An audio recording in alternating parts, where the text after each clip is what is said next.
there are some issues that were not clarified, or we didn't go through the document. You know, there are two issues here. One was the BBI one, which we handed over last year. It was acclaimed by the entire participants, or those people who attended, and said this is a good document. And when we went back for validation, instead of going back to the people in the traditional way, the way we had done before, it took a different twist altogether, in that it became a kind of a rally. And that rally took a political angle. And in those political rallies, there were meetings prior to the meeting. And issues that were raised, which were mainly political, were written and submitted to us as a BBI.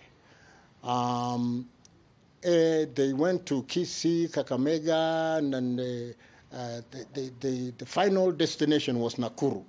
But Corona struck just before, and so Nakuru was called off. And from March, the BBI did not meet. But we have a kind of a confirmed assumption that the experts continued going through documents, through reports of validation, and we had 1 or 2 meetings in September saying how far the committee of experts had gone. And we expected to have a fully fledged discussion and comparison and reviewing and perhaps even correcting. But everything went quiet until we were called on, I think it was just before Mashujaa Day, a Friday before. And in that meeting, we were told the document has been prepared, no change other than maybe language, but the gist of the matter was not changed. And so we had discussed things to do devolution, or why ethnic animosity, mambo ya conflict during election, responsibility and rights, and many other things, including ethos. And because it was Friday, we did not have time to discuss anything other than to be told the document needs to be presented to the 2 principals on Mashujaa Day. Well, and because of the persuasion that took place, tukaambiwa ya kwamba hakuna kitu imebadilishwa. Na kwa hivyo sisi tukakubali.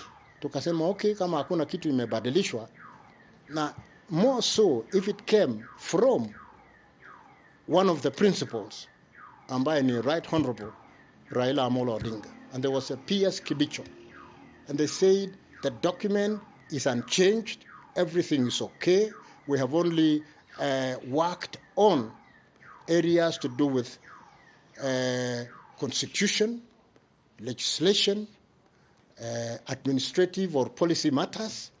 And so for us, those were not really very big deals. Our issue was the 9 thematic areas, where one of them we said no addition of counties, no reduction of counties, no addition of wards or reduction.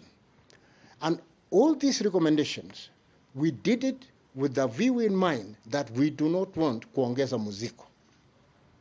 Because right across the country, people did not raise that issue to say, give us more constituencies.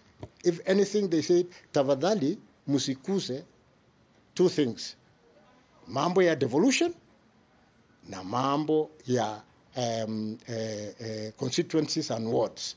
Those were very, very, very specific. And I think if there was anything that people understood, one of them is the question of ethos, maadili ya nchi yetu ya Kenya.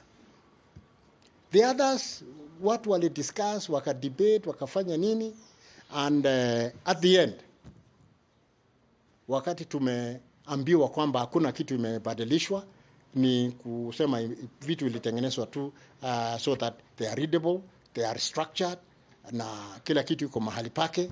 Sisi wengine ambaye we come from the culture of trusting the word of a senior person.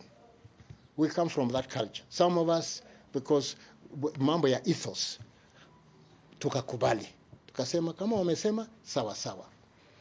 So in that regard, sisi tukakubali, tukasema tuweke kidole.